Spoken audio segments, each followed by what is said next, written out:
Hello guys, this is RTA here. I know I haven't done a video in a while, so I'm going to do a video again. One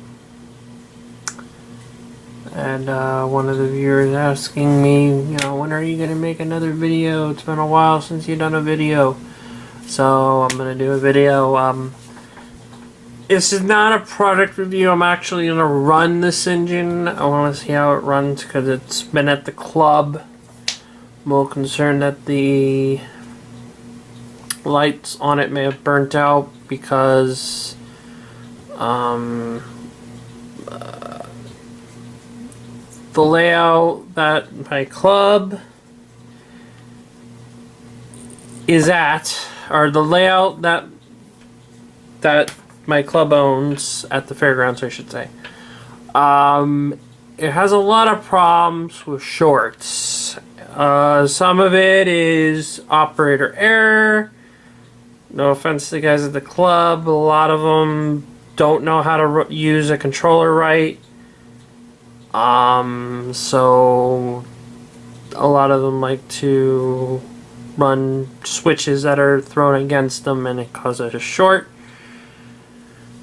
And with Athearn locomotives, or not Athearn locomotives, with locomotives with sound decoders, especially with Tsunami, even other decoders, if you have a problem where there's an over voltage or you got a short and then you've got it clears itself and then you got 14 volts rushing into the locomotive, these light bulbs, this came with the locomotive, mind you. These incandescent bulbs have a tendency to burn out. And it's not because of the decoder, it's not because of the light bulbs. If you have a short on the layout, right there, if the layout lights burnt out after the short happened, it's not the decoder, it's the short. It's just the short. Don't get me wrong. The Palm Beach Mountain Railroad Club is a good club. However, just like any other club, they have their problems. I could go on, but I'm not going to. They also have this thing. Their standard is Kato engines. They only buy Kato because they like to run their engines for 12 hours plus during the fair. That's their problem right there, running the engines 12 hours non-stop. They claim that the engines run fine after 12 hours. That's not the case. Even with the new Kato P42s, for an example, you run those for that amount of time, you're going to have the motors burn out. And I think, they're going to need to learn that, you don't run engines for 12 hours and expect them to run well, after that duration. You got to switch them out. And I think a lot of you guys would agree, if you run an engine for 12 hours, it's going to cause a lot of wear and tear on the locomotive. To reduce the wear and tear, you don't run it for that amount of time. So that standard, I don't agree with at my club. I think that's a ridiculous thing they have. They've done it for years, I know, but a lot of YouTubers I've seen, they'll say the same thing. You don't, who would run their engine for 12 hours straight? I've never really heard of people doing that on YouTube, and that's just a stupid thing. So, Palm Beach Mountain Railroad Club, please change your policy on that, because you're just going to wreck more engines if you're going to continue doing that. Even Athearn's, I would never run my engines for 12 hours long because I'm sorry, I'm not crazy enough to risk damaging my locomotives like that. You know, if you guys want to do it, that's your loss, but I think if you ask anybody here on YouTube, they'd say the same thing. You should change your policy about that. Anyways, my announcement. Walthers is doing a new tri-rail run. It's engine 810 in the old school livery. In fact, it's the first livery they ever had that this tri-rail engine is being painted in. It's really interesting that they're doing this, and guess what? It was announced this month that it was coming out, and it's coming out in October. Usually, I know with the Superliner run, they announced that back this summer, and you know, that was a little more in advance notice than this run, but I guess, I don't know if they figure that not as many people are going to buy this type of engine or what. They're also doing Metrolink, Phase 4 Amtrak, and I think that's it. Or no, there's a couple more liveries. I'm not sure of it yet. But, yeah, just go on the Walthers website and check out the new product page and click October new products, locomotives, Walthers main line, and you'll see it say F40PH. Yeah, and they're doing an F40PH tri-rail. As you recall, years ago they did engine 811, and they did that back 2003-ish, maybe before that, I don't know. Long time ago they did it. And, you know, a lot of people thought, okay, well, Walthers is getting out of the tri-rail F40 business and they're not going to do a run again. Well, we were wrong, guys. Walthers is doing a run. As you recall, Athearn did a run of these guys not too long ago. And these are pretty good. Athearn did a good job. I paid, I think, $100 and something bucks for this guy. I also have 825 that I got from Ready to Roll in Miami. This was done by Tom Bowman. In fact, all my locomotives that have sound decoders, I get them done through him, and I'm going to tell you why. Because the guy really knows his sound decoders. He's really awesome with installing the sound decoders. He does a pretty good job installing the locomotives and getting them to run right. And I'm going to show you something with this locomotive. Oops. Alright. I'm going to turn the lights out. See?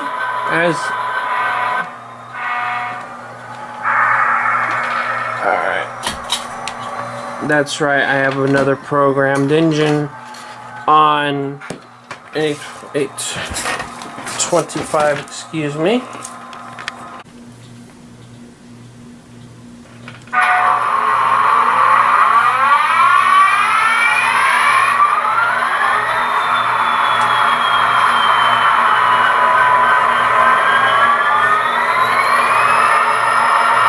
Hello guys, SFRTA here. Continuing on, as I was saying before, I have 3 engines programmed. I got 820 and 825, which are the F59s, and then I have a Jeep 49. I'm going to show you a few things. Marker lights.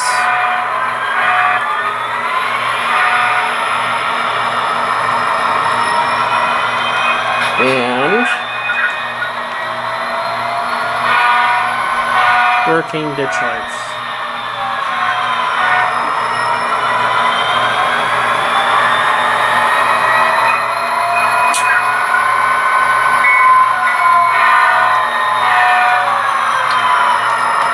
Okay. So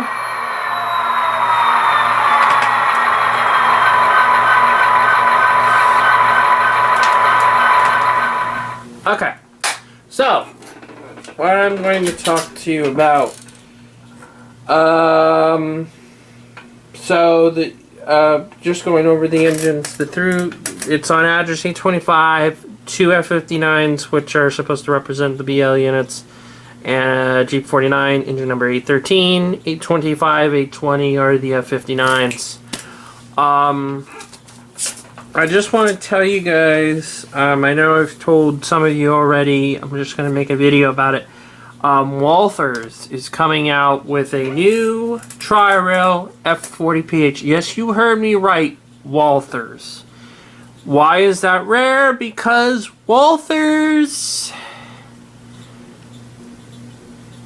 It's been about 10 years since they've done a Tri-Rail unit. Engine 811 was the last engine they made, and that was back in like 2003. It was a long time ago. I mean, that was years.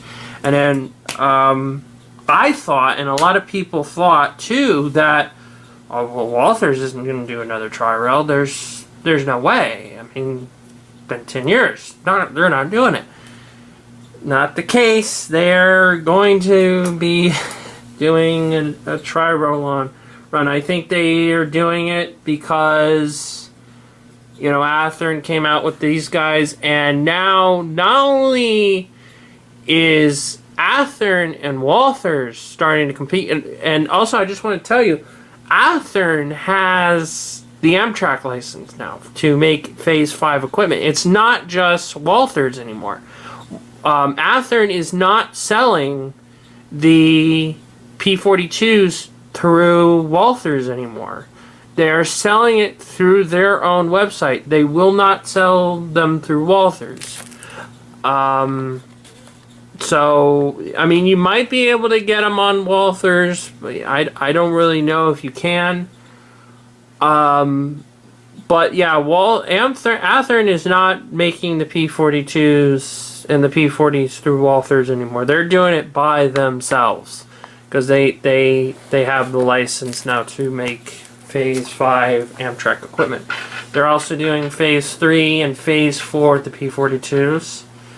And then, of course, they did this guy. Oh my, this is a Gemma locomotive. This is so beautiful. The Jeep 49s were pretty good, but boy, did Athearn really do a good job on these F-59s. I know I did a product review a little while ago, but I just want to emphasize they've... oh man, these engines look sweet. I love them. So yes, they're doing Tri-Rail F40PH from Walthers, which is a surprise. It's a surprise. As you know, the Superliners, and also there's a possibility. I've been hearing rumors that Walthers is going to do plated viewliners, or they're going to do another run of viewliners for the Amtrak store. That's the two things that my bro Adrian, Amtrak fanatic, has said that either they're going to do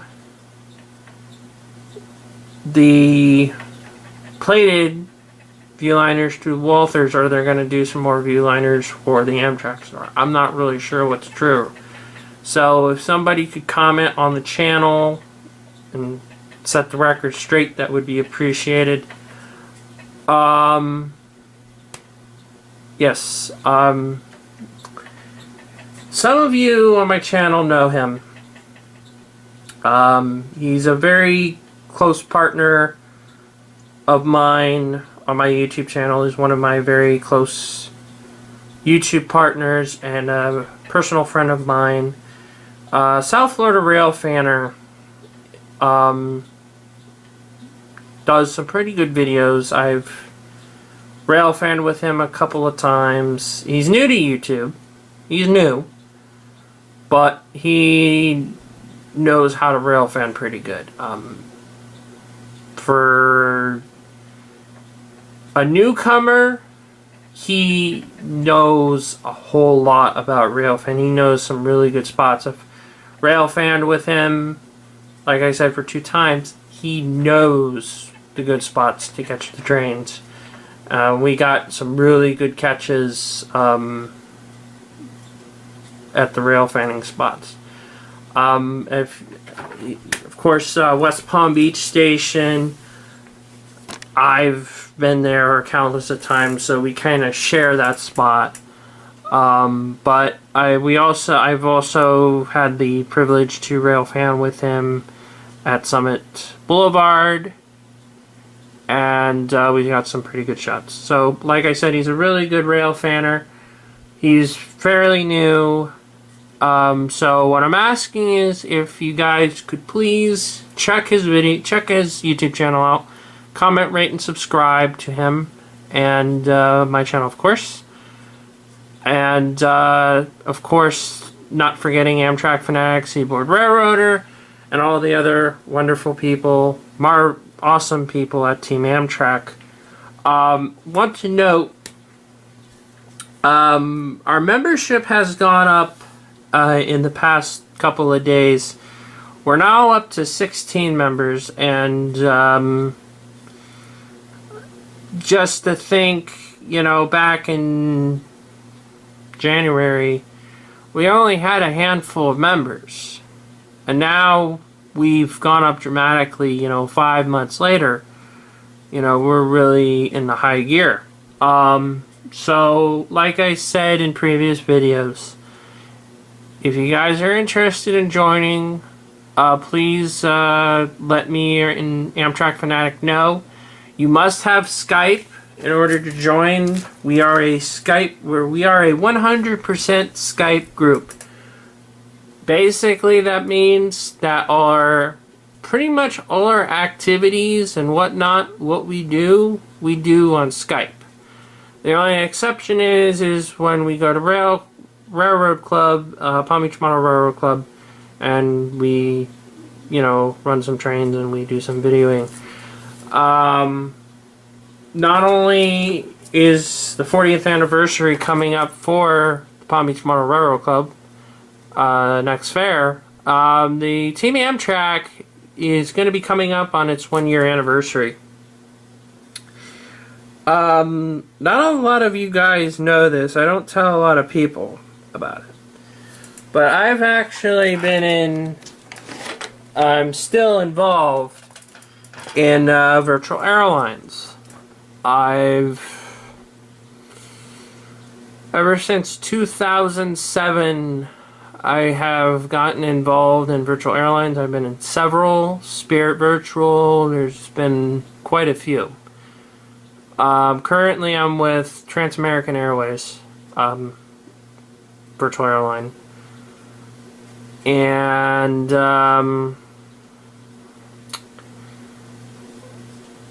typically with virtual airlines, and this is basic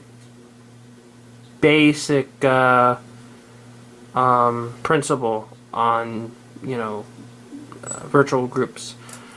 Basically, when a virtual group has gone through a year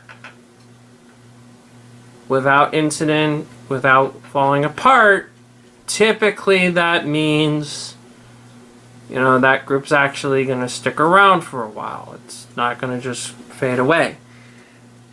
I know Team Amtrak is not going to fade away or just disappear.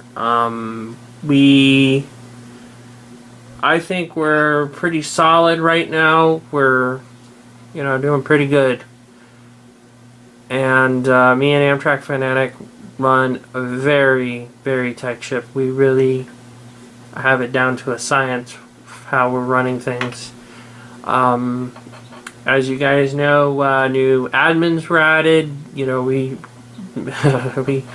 getting a lot more members than we expected, so you know, it got to the point where me and Amtrak Fanatic decided, you know what, I don't think just me and him running stuff is going to be enough, so we decided that we needed some more admins, so we added 2 admin positions, and I think that's going to remain so for now. It's a possibility as time goes on we might need more admins, but I think for now we're just going to stick with the ones we have. So I did South Florida Rail Fanner.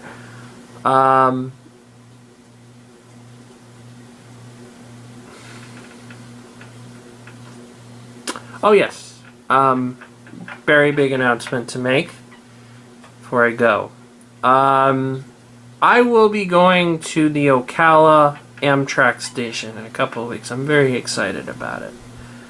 I will be rail fanning there. Again, I will be catching CSX, obviously, because unfortunately Amtrak don't go through there no more. Hopefully one day that'll change, but I don't see that happening, unfortunately. But it is a very good spot to catch CSX, and I have heard a lot of reports of foreign power going through there, so I want to catch in on that fun. So I will be rail fanning there, and then after that I'll be going to a model railroad convention up in Melbourne, so stay tuned for that and rail fanning videos. So hope you enjoyed the video, guys. Thanks for watching. Please comment, rate, and subscribe. SFRTA out.